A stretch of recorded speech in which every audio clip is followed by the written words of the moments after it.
को पूरा कर सकते हैं।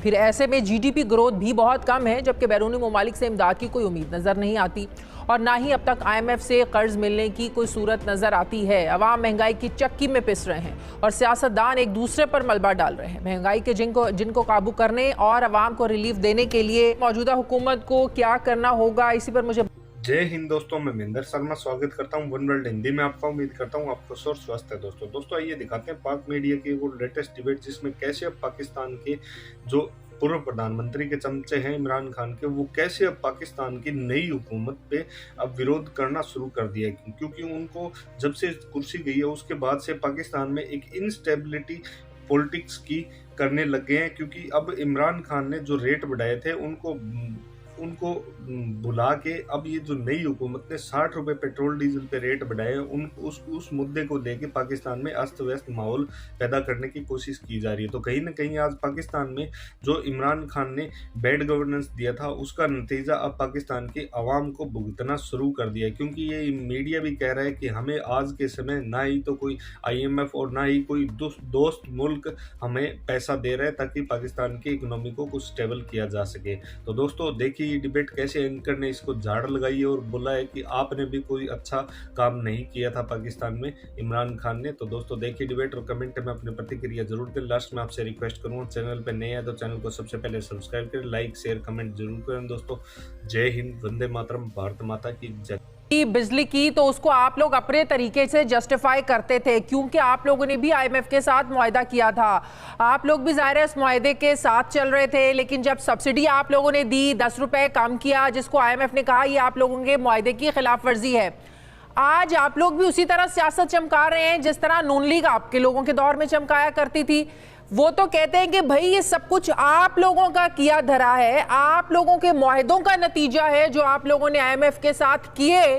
क्योंकि शौकत तरीन साहब की आज भी हमें वो स्टेटमेंट याद है कि पेट्रोलियम लेवी के मद में हमें 30 रुपए बढ़ाने हैं, हर महीने 4-4 रुपए करके हमें बढ़ाने हैं। तो ये आज आप लोग जो उनको कसूरवार ठहरा रहे हैं, मुआहदे तो आप लोगों के किए हुए हैं। नहीं, लेकिन बुनियादी तौर के ऊपर फर्क क्या है?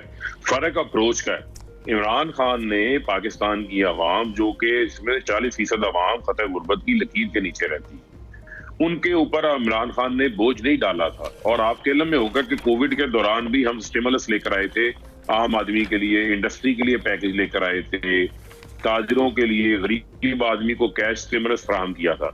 यहाँ आज हमारे ऊपर तनकीद क्या हो रही है? पहले कहते थे कि इमरान खान ने पेट्रोल पंप गिरा दिया।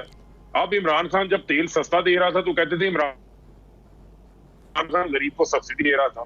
इमरान खान गरीब को सब्सिडी दे रहा था ना, इनकी तरह मनी लॉन्ड्रिंग करके बाहर में हालात तो नहीं बना रहा था। हम ऑल्टरनेट तलाश कर रहे थे। 10 रुपए की जो आप लोगों ने सब्सिडी दी ना, नून लीग कहती है कि आप लोगों को पता चल चुका था कि हुकूमत जाने वाली है, तो आप लोग उनके लिए जाल बिछा के गए ताकि उनके लिए मुश्किलात हो। पैसा आप लोगों के पास में नहीं था, क्योंकि वो सब्सिडी आप कितनी देर तक सस्टेन कर सकते थे? नहीं, देखिए शादिया, हमारी जो टैक्स कलेक्शन थी वो हमारे टारगेट पर जा रही थी। हमने टैक्स रेवेन्यूज को बढ़ाया। आज भी आप देखें कि हमारा जो टैक्स का टारगेट था ना इस साल का, वो हम उससे ज्यादा अचीव करेंगे। हम वहां से लोगों को अकोमोडेट कर रहे थे, गरीब। ये पहली बार हो रहा है कि एक साबका वजीर आजम पे ये तनकीद हो रही है। वो आम आदमी को उसने रिलीफ क्यों दिया? उस मिडिल क्लास के बंदे को सस्ता पेट्रोल क्यों दिया? मिफ्ता इस्माइल ने प्रेस कॉन्फ्रेंस की, 137 रुपए का पेट्रोल हो गया, ये अवाम कहां से पैसे देगी? ओ भाई अब 210 रुपए का हो गया है। ये गरीब आदमी मोटरसाइकिल वाला साइकिल पे आ गया है। जो मेहरान गाड़ी पे छोटी में फिरता था 800 सीसी वाला, वो मोटरसाइकिल चलाने के काबिल नहीं रह गया। बात बताएं फारूक साहब, आप लोगों ने जो अवाम के साथ सलूक किया है वो किसी से ढका छुपा नहीं है। आप लोगों ने कहा था कि मई जून तक कीमतें नहीं बढ़ाएंगी, ये सब्सिडी मई जून तक बरकरार रहेगी। अल्टीमेटली आप लोगों को बढ़ानी पड़नी थी। 30 रुपए आप इस महीने बढ़ा देते, 30 रुपए अगले महीने बढ़ा देते। अल्टीमेटली आप लोगों ने भी ये बोझ डालना था, क्योंकि आपके वजीर खजाना और इमरान खान साहब कह चुके थे कि हम लोगों ने सब्सिडी मई जून तक रखी हुई है, मई जून तक कीमतें नहीं बढ़ेंगी। शाजिया नहीं, ये मामला नहीं है। अब देखिए मामला क्या है। मैं आज ये कहता हूं कि लोगों को हकाइक बताने चाहिए। मुझे आप ये बताएं, उस वक्त आलमी सतह पे कीमतें नहीं बढ़ती थी, टैक्स मान कर भी आए हैं, बिजली की कीमतें बढ़ाई इन्होंने, गैस की कीमतें बढ़ाई इन्होंने, पेट्रोल की स्ट्रेट वे 60 रुपए इजाफा कर दिया। ये सोच नहीं सकती? मुझे बताएं, अगर मैंने ये 60 रुपए किया होता, आप आज मुझे ये ना कह रही होती कि आपने आपके ऊपर मुश्किलात थी, आपके ऊपर बड़ी IMF थी, आप तो बैठ के मेरा यहाँ बैंड बजा रही होती। आप आज जो है वो उल्टा मुझे ये कह रही है कि आपने 60 रुपए जो है वो बढ़ानी थी क्योंकि आपका वायदा था। भाई रशिया के पास जाएं, हमने तो उनके साथ इमरान खान के दौरे में मैंने तो शुरू में ये बात की है कि हर कोई सियासत करता है। आप लोग हुकूमत में थे, मौजूदा हुकूमत जब ऑपोजिशन में थी ये सियासत करती थी, आज आप लोग ऑपोजिशन में, आज आप लोग सियासत कर रहे हैं। नहीं, सियासत का तो मामला ही नहीं है ना, सियासत का मामला नहीं है। देखें, मैं आपको फर्क बताता हूँ। मुझे ये बताएं कि भारत के अंदर अमेरिका के साथ स्ट्रेटेजिक पार्टनरशिप भी है। उन्होंने $34 मिलियन बैरल सस्ता तेल दिया, $2 अरब की बचत की है। उन्होंने 10 रुपए लीटर वहां कम करके अपनी आवाम को रिलीफ दिया है। उन्होंने रशिया से लिया ना, उन्होंने रशिया से लिया, भारत को सुन लेना, सस्ता लिया तो रशिया से लिया, तो ये भी रशिया से ले लेना। श्रीलंका ले रहा है, ये भी ले ले। ये मिफ्ता इस्माइल को पता ही नहीं है। ये तो कैंडी लैंड वाले जो है वो गोलियां टॉफियां बेचते वजीर खजाना बन गए हैं। ये कहते हैं सैंक्शन है, तो भारत पे क्यों नहीं लगती, यूरोप पे क्यों नहीं लगती, श्रीलंका पे क्यों नहीं लगती? 50 दिन से ऊपर हो गया इनको आए हुए, ये अल्टरनेट पे क्यों नहीं गए? इनको नहीं पता दुनिया में कीमतें बढ़ रही हैं, ये इनकी नाअहली है। इसका अल्टरनेट क्या था? टर्की के दौरे करते हैं। इसका अल्टरनेट क्या था? ये मुझे मुकम्मल कर ले। 3 दिन शहबाज शरीफ टर्की जाके बैठा रहा, 4 दिन लंदन में जो है वो नवाज शरीफ भगोड़े के पास बैठा रहा। इस शख्स का ध्यान ही नहीं है मुल्क की इकोनॉमी के ऊपर। ऑल्टरनेट था फौरी तौर पे जो रशिया से बातचीत हम शुरू करके गए थे उसको आगे बढ़ाते, उनसे तेल लेते। वो कहते हैं कोई पेपर वर्क है, रशिया हमें दिखा दे, हम उसको आगे लेके चलते हैं, हम उसको कंटिन्यू करते हैं। कोई पेपर वर्क किया आपने रशिया के साथ? देखें बुनियादी तौर के ऊपर फिर मैं आपको कहूंगा, भारत ने कोई पेपर वर्क किया हुआ है? मिल रहा है ना तेल, ये हकीकत है, ये तो तस्लीम कर लेना।